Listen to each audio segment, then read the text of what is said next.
And since we're talking costumes, you might recall we're just a couple of weeks out from Halloween, so do you have your costume yet? If not, our next guest is here to tell us what your choice of dress up might say about you. Trauma-informed psychologist expert Dr. Shahrzad Jalali is here with us for more on spooky things that your costume choice may reveal about you. Thanks for joining us here on Scripps News. The pleasure to be here. So, you know, life is so serious when you get to be an adult. We have a lot of stuff, so to speak, responsibilities, worries. So why is dressing up and letting go kind of good for us? Well, costumes are a safe way to try on parts of ourselves we don't always show freely.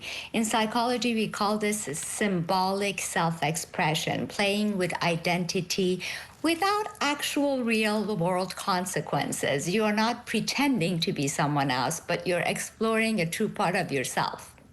So many young adults really embrace this idea of perhaps trying on different identities. Why is it important for folks that age? Because they're participating in practicing their identity. So they pick bold looks that let them rehearse their confidence, sexuality, and even boundaries in socially permitted spaces. So developmentally, it's a healthy form of exploration, play functioning like exposure therapy for the self, essentially. So what's the psychology behind some of these costumes? So, for instance, we see a lot of people dressing up in maybe a sexy costume or as a powerful person. What is that telling us?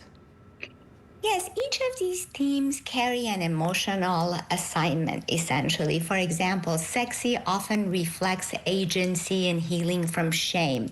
Power channels mastery and competence, for example. And then the scary costumes are externalizing our fears. When you embody it, you gain control over it. So it's a form of psychological shadow work made playful, I suppose. Interesting. Okay, do you think then that costumes perhaps might reveal hidden personality traits? And if so, what are some common ones? Yes, absolutely. This is people's way of bringing into consciousness things that they feel inside, but they're not necessarily ready to outwardly put out there. So you get to make believe without actually exposing yourself that much to society. Any theme that you could be struggling with at the moment, or embracing for that matter, could be something you play with this way. So let me ask you, if you're a parent and you might have a teen who dresses up as something perhaps you consider maybe not appropriate or a little bit frightening, should there be a concern for parents, or is it a warning sign, or should we just say, look, it's one day of the year where they can have fun? Well, I recommend looking at it more symbolically.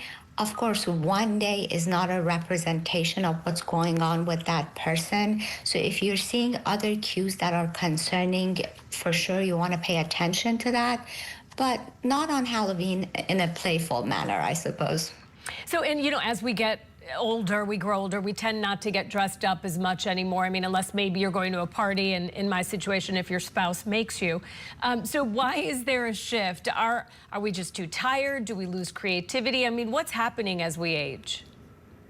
As adults, we prize performance over imagination, so play drops off. But play actually regulates our nervous system and expands emotional range. I talk about this in my book, The Fire That Makes Us. So it actually improves problem solving. If life feels rigid, a little make-believe is a good medicine.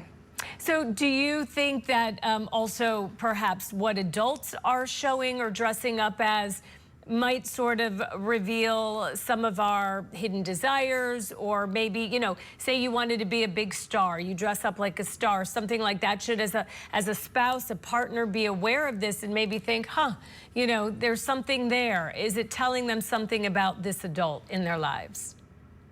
Absolutely. These things, these trends that we go for actually act like mirrors of what's happening inside of us. But it's not necessarily that if you're dressing up as a superstar, you want to be one, but maybe there are parts of you that you want to bring more into consciousness. So it's a great idea to look at this symbolically and get cues from it, and maybe even start interesting conversations with your significant other about it. All right, and I guess all of us should just have fun and let loose once in a while. Clinical psychologist Dr. Shahrzad Jalali, thank you so much for treating us to this discussion. Lots to think about and lots of fun to be had. We appreciate it.